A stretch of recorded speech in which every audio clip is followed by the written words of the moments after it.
Hello guys, I am Ricky and you're most welcome to our YouTube channel Nirmala निर्वाण classes. आज की video में हम लोग पवना विद्रोह को पढ़ने वाले हैं। पवना विद्रोह, यह जो पवना है यह एक बांग्लादेश का डिस्ट्रिक्ट है ना। बांग्लादेश जो पश्चिम बंगाल का पूर्वी क्षेत्र है, यहाँ पर मैं बता दूँ, ये जो पहले आप मैप देख रहे हैं है ना, ये आपका झारखंड है, ये पश्चिम बंगाल है और ये वाला बांग्लादेश है ना।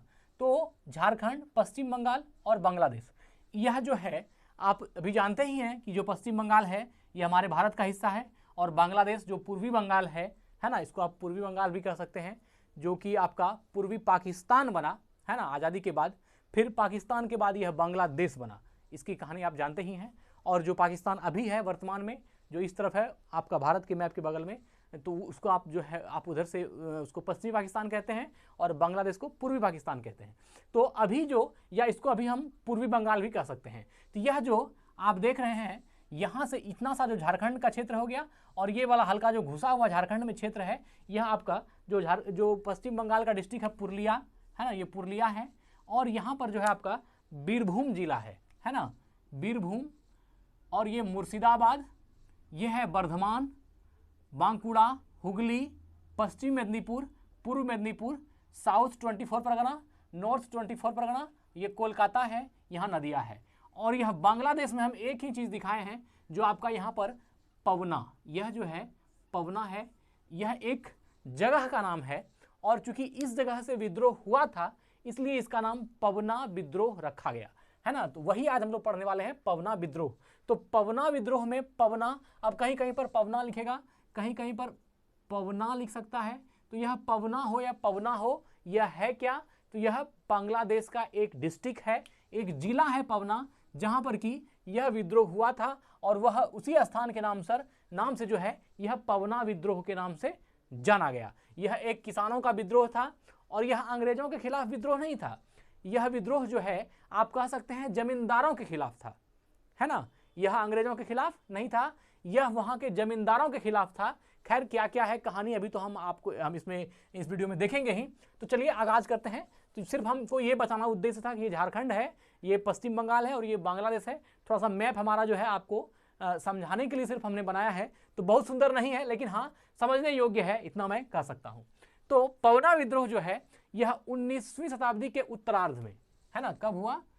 19वीं शताब्दी के उत्तरार्ध में है ना, उत्तरार्ध, 19वीं शताब्दी के उत्तरार्ध में बंगाल के पवना नामक स्थान में किसानों ने जमींदारों द्वारा शोषण के विरुद्ध विद्रोह किया था। यह जमींदारों के खिलाफ विद्रोह था।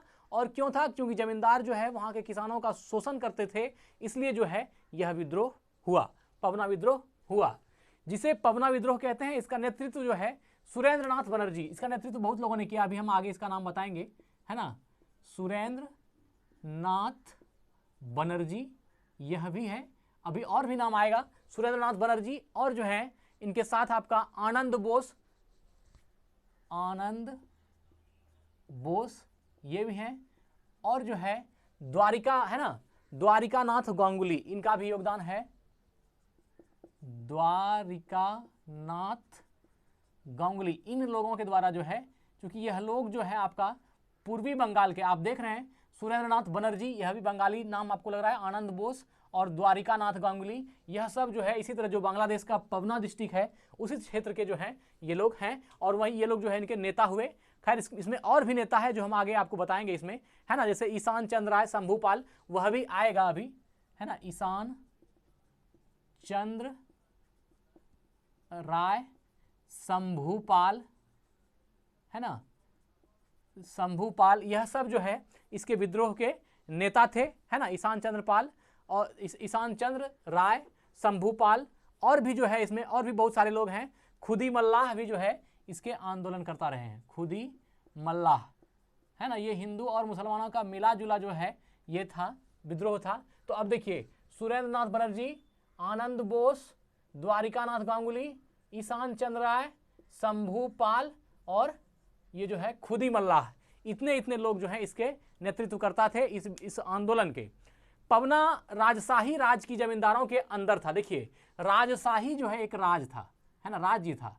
राजशाही, राज्य मतलब क्या, यह आप समझ सकते हैं जो पहले जो राजा हुआ करते थे और उनका क्षेत्र होता था, उसी तरह जो है ये पवना डिस्ट्रिक्ट जो है आज आपका, ये राजशाही क्षेत्र जो था बांग्लादेश में, जो पूर्वी बंगाल है इस तरफ में राजशाही जो है एक राजवंश था, या कह सकते हैं राजशाही शासन था।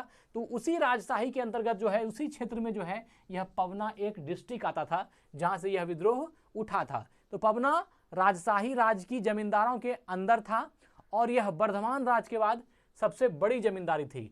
वर्धमान के बाद जो है यह सबसे बड़ी जमींदारी थी। वर्धमान राज्य जो है, वर्धमान राज्य जो था है ना, उसके बाद जो है सबसे बड़ी यही थी। मतलब इसका मतलब कहने का मतलब है कि पश्चिम बंगाल और पूर्वी बंगाल जब मिला हुआ था उस समय सबसे बड़ा राज्य कौन था, वर्धमान था। देखिए ये जो है आपका वर्धमान है, ये वर्धमान है, देखिए मेरे पेन को आप, ये वर्धमान का क्षेत्र है। और पश्चिम बंगाल के जब आप मैप को देखिएगा उसमें सबसे बड़ा क्षेत्र जो है वर्धमान का, हमने इतना सा घेरा है, लेकिन वर्धमान जो है ये नदियाँ इस तरफ से आकर के ये पूरा जो है आपका यहाँ तक ठेक जाता है। ये पूरे बंगाल का जो है इस तरफ से लेकर के इतना बड़ा क्षेत्र है और यह पूरा का पूरा वर्धमान कहलाता है।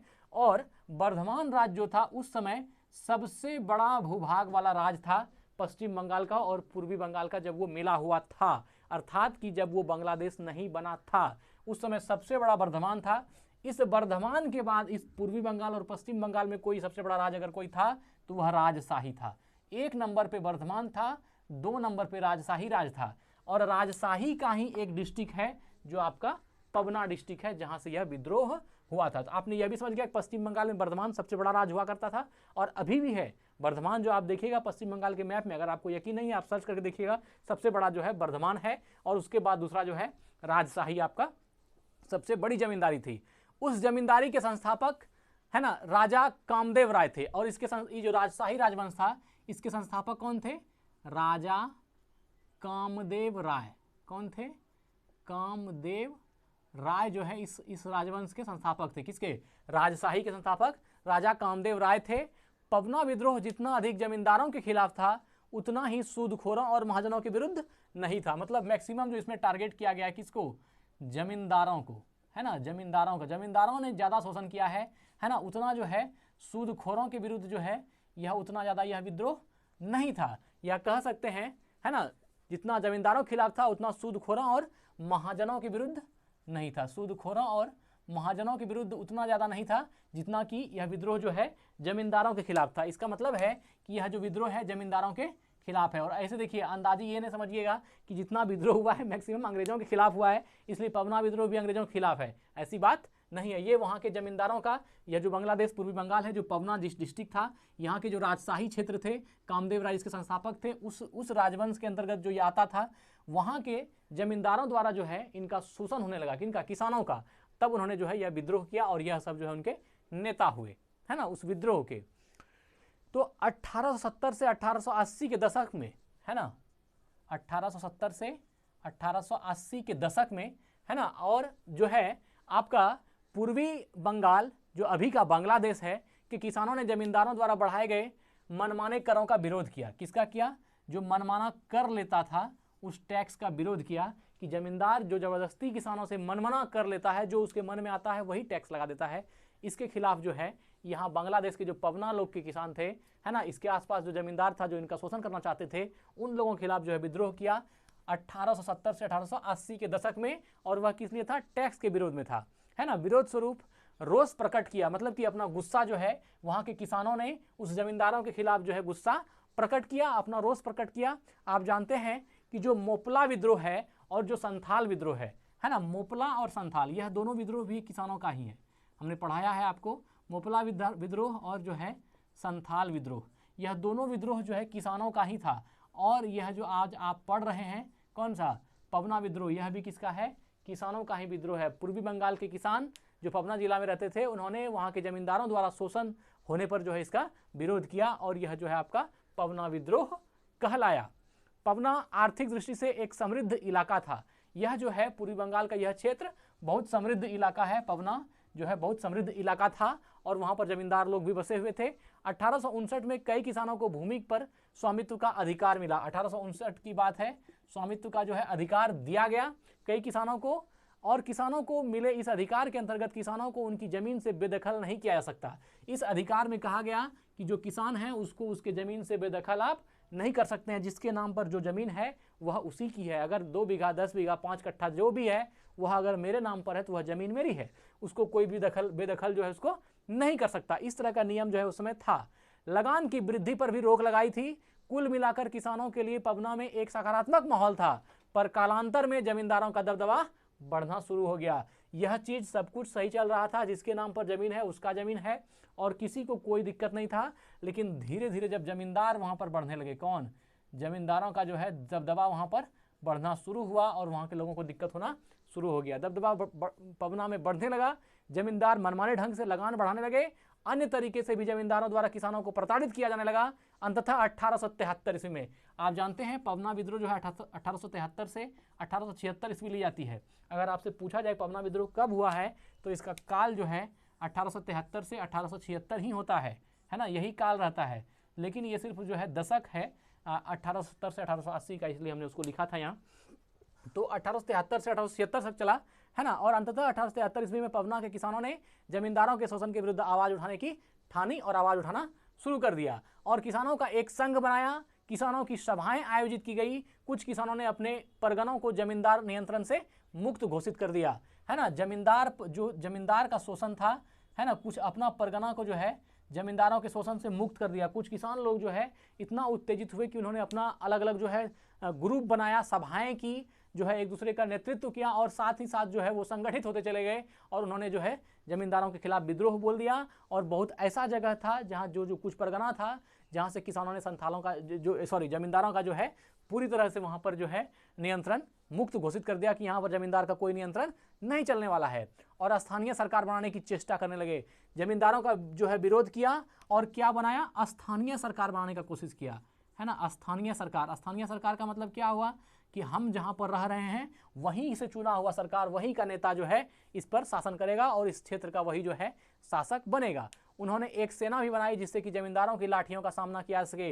इन किसानों ने क्या किया, एक सेना भी तैयार किया और यह सेना, चूंकि जमींदार जो है साधन संपन्न होते थे तो उनके पास हथियार और सैनिक वगैरह, या कह सकते हैं कि उनके गुर्गे भी होते थे, तो इसलिए इन्होंने अपना सेना बनाया किसानों ने कि अगर उसका लाठी भी खाना पड़े तो जो हमारी सेना है वह उससे जूझेगी, उससे मुठभेड़ करेगी, उससे लड़ेगी। इसलिए किसानों ने अपनी भी सेना बना ली। जमींदारों को न्यायिक रूप से लड़ने के लिए धन चंदे के रूप में जमा किया गया है ना। जमींदारों से न्यायिक रूप में लड़ाई लड़ने के लिए चंदे के रूप में धन जमा किया गया। किसानों ने लगान देना कुछ समय के लिए बंद कर दिया और यह आंदोलन धीरे धीरे सुदूर क्षेत्रों में भी, जैसा कि ढाका, देखिए बांग्लादेश की राजधानी कहाँ है, ढाका, वो जो बांग्लादेश है इसकी राजधानी ढाका हो गया। मेमन सिंह, यह सब जिला है ना। मेमन सिंह जो आपका पश्चिम बंगाल और जो पूर्वी बंगाल है उसी का क्षेत्र है, ढाका हो गया।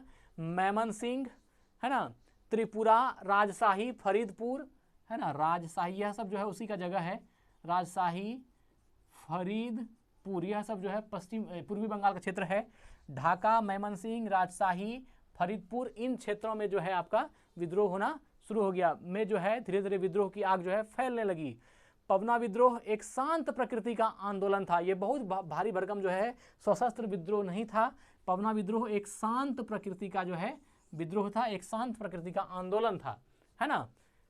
शांतिपूर्ण तरीके से किसान अपने हितों की सुरक्षा की मांग कर रहे थे। उनका आंदोलन सरकार के विरुद्ध भी नहीं था, इसलिए पबना आंदोलन को अप्रत्यक्ष रूप से सरकार का समर्थन प्राप्त हुआ। इसको क्या हुआ, सरकार का समर्थन प्राप्त हुआ, क्योंकि पबना विद्रोह जो है यह अंग्रेजी सरकार या किसी भी गवर्नमेंट के खिलाफ नहीं थी, इसलिए जो है सरकार से इसको कोई डरने की बात नहीं थी। यह विद्रोह था जमींदारों के खिलाफ, जो उसी के राज्य में, उसी के क्षेत्र में, उसी के डिस्ट्रिक्ट में रह करके उसी का शोषण कर रहा है।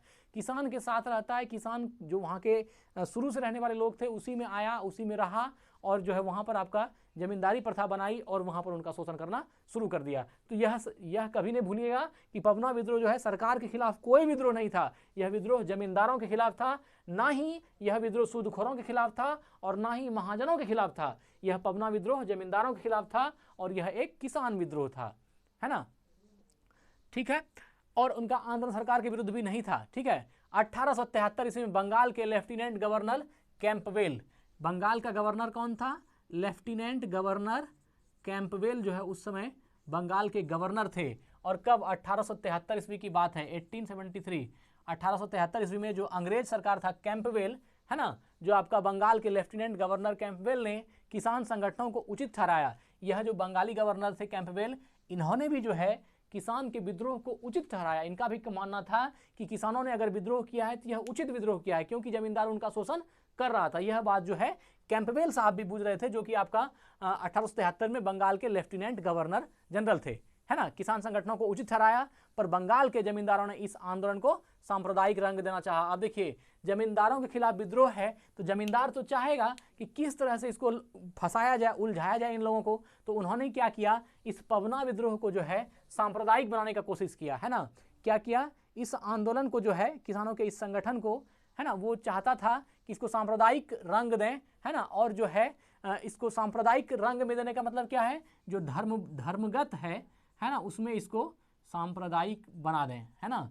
मतलब कि यह विद्रोह तो किसानों का था, इसको हिंदू मुसलमान का विद्रोह बना दें। आज जानते हैं, आज हमारे देश में भी अशांति, बहुत तरह की बातें होती है। ये क्या है, ये जो है आपस में भाईचारों को बिगाड़ने का काम है। आपस में राजनेता तो अपना रोटी सेक लेते हैं, लेकिन उसमें कत्लेआम किसका होता है, उसमें जो है जाने किसकी जाती है, उसमें हताहत कौन होते हैं, जो आम जनता होती है। वो धर्म के नाम पर लड़ने वाले हम लोग, जो आम जनता है, वह पिसती है और सरकार इसका मजा लेता है। इसी तरह जो है जमींदार लोगों ने चाहा कि इस पवना विद्रोह को जो है सांप्रदायिक रंग दे दिया जाए, मतलब हिंदू मुस्लिम के जो है दंगे की तरह इसको बना दिया जाए, और उसी में झोंक के हम लोग भी इसमें इसका जो है लाभ लिया जाए, है ना।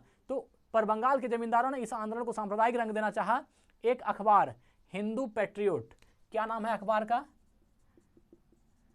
है ना, हिंदू पैट्रियोट। हिंदू पैट्रियोट यह एक अखबार है ना। हिंदू पैट्रियोट ने प्रकाशित किया कि यह आंदोलन मुस्लिम किसानों द्वारा हिंदू जमींदारों के विरुद्ध शुरू की गई।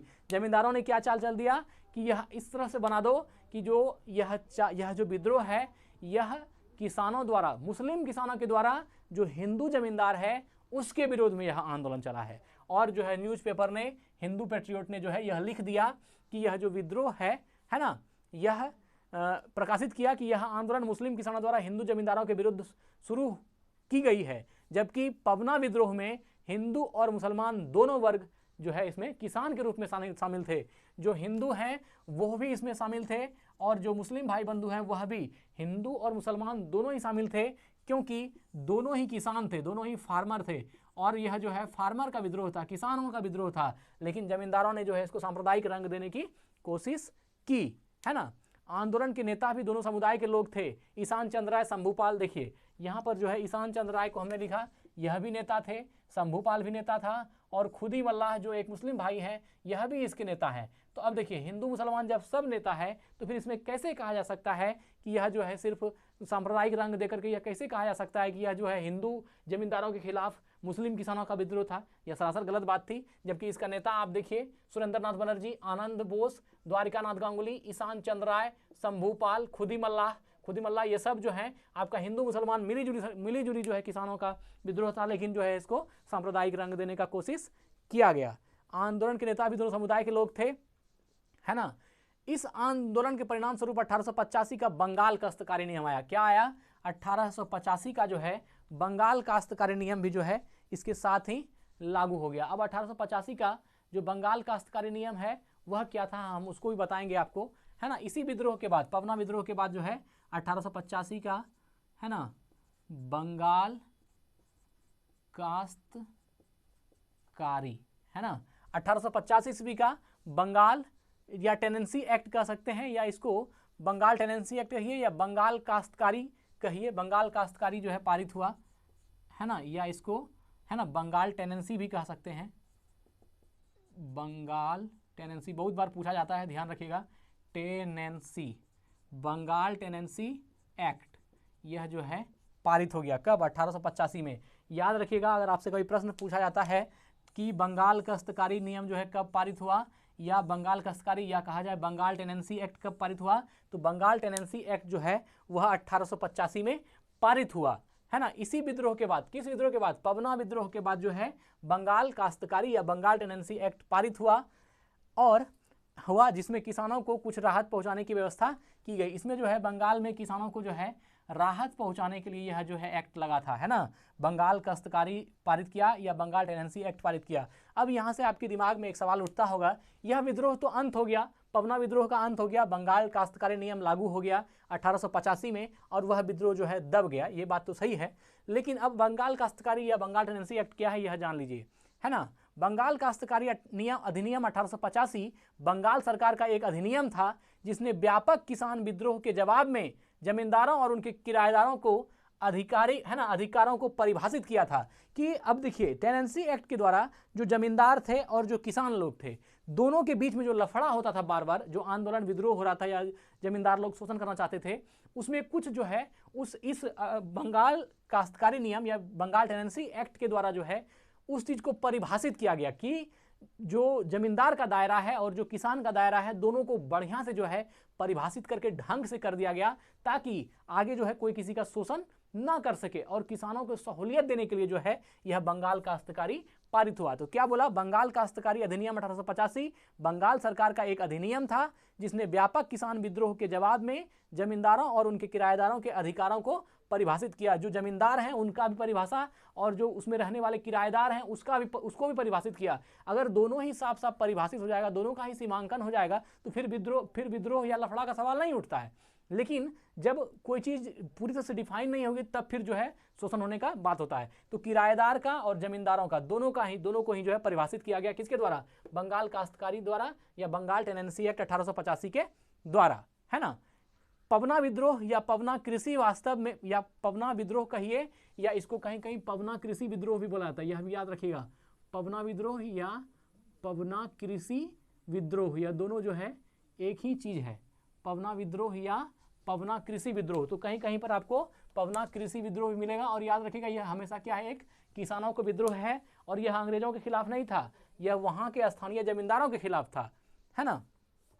वास्तव में 1870 के दशक से शुरू हुए शोषक जमींदारों के खिलाफ सामूहिक बैठकें, हड़ताल और कानूनी लड़ाई थी। यह जो है पवना विद्रोह या पवना कृषि विद्रोह जिसके तहत कि बंगाल काश्तकारी पारित हुआ, है ना। यह बंगाल काश्तकारी या बंगाल टेनेंसी एक्ट जो है यह पवना विद्रोह या पवना कृषि विद्रोह में 1870 के दशक से शुरू हुए शोषक जमींदारों के खिलाफ सामूहिक बैठकें, हड़तालें और कानूनी प्रक्रिया या कह सकते हैं कानूनी लड़ाई थी, जिसको कि पवना विद्रोह का नाम दिया गया। यह आगाज हुआ कहाँ से, तो पवना विद्रोह से, और इसका अंत जो है बंगाल काश्तकारी नियम पारित करके या बंगाल टेनेंसी एक्ट 1885 पारित करके जो है इसको खत्म किया गया और दोनों में जो है एक सामंजस्य स्थापित किया गया। जो जमींदार हैं और जो किराएदार हैं दोनों को ढंग से परिभाषित करके इस कानून के द्वारा बंगाल टेनेंसी एक्ट 1885 के द्वारा इसको राहत दी गई और पवना विद्रोह का जो है अंत हो गया। ठीक है, आज यही वीडियो को एंड करते हैं।